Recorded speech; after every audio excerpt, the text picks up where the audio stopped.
নমস্কার বন্ধুরা, কেমন আছো তোমরা সবাই? আশা করছি সকলেই ভালো আছো, আর আমিও খুব খুব ভালো আছি। এখন রেডি হয়ে গেছি, আমাদের এক দাদাকে দেবো আজকে আইবুড়ো। সকলে মিলেই অ্যারেঞ্জটা করলাম। আর আমি এখানে বানিয়ে নিয়ে যাচ্ছিলাম ডিমের ডেভি। আমি বানিয়েছি বলতে আমার বর আমাকে প্রায় 80%ই করে দিয়েছিল, আমি জাস্ট ওকে 20% হেল্প করেছিলাম। আর এখানে আরও এক দিদি করে এনেছিল গুড়ের পায়েস, আর ওই পায়েসটা খেতে না এত দারুণ হয়েছিল। আর সব দিদিরা মিলেই কিন্তু এখানে রান্না করা হচ্ছিল। মেনু কি কি ছিল তোমাদেরকে বলে দিই। মেনু ছিল বাসন্তী পোলাও, আর এই চিকেন কষা, আর ছিল 5 রকমের ভাজা, সালাড, আর এই যে পায়েসটা বললাম এটা স্মেলটা এত দারুণ বেরিয়েছিল। আর চাটনি, পাঁপড়, রসগোল্লা, সন্দেশ। দাদাকে ফলও কেটে দেওয়া হয়েছিল। খুবই সিম্পল ভাবে আমরা আয়োজনটা করেছিলাম, যেটুখানি সময় পেয়েছিলাম, কারণ খুব কম সময়ের মধ্যেই এই এত কিছু অ্যারেঞ্জমেন্ট করা হয়েছিল। আর সবটা কিন্তু বৌদিরাই বাজার ঘাট করে অ্যারেঞ্জমেন্টটা করেছিল। আমি তো জাস্ট গেছি আর বৌদিদের হাতের রান্না খেয়েছি, আর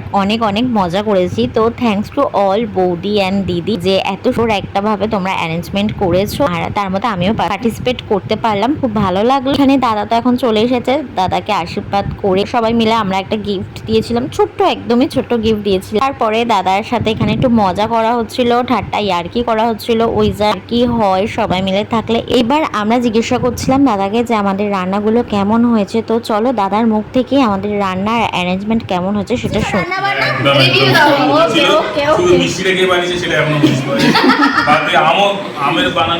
তো তোমরা তো রিভিউটা শুনে নিলে কি বললো। এবার আমরা সবাই মিলে খেতে বসে গেছি। তো আজকে ভিডিও একটুখানি, তোমাদের কেমন লাগলো অবশ্যই জানিয়ে, ভালো লাগে লাইক করে দিও, টাটা।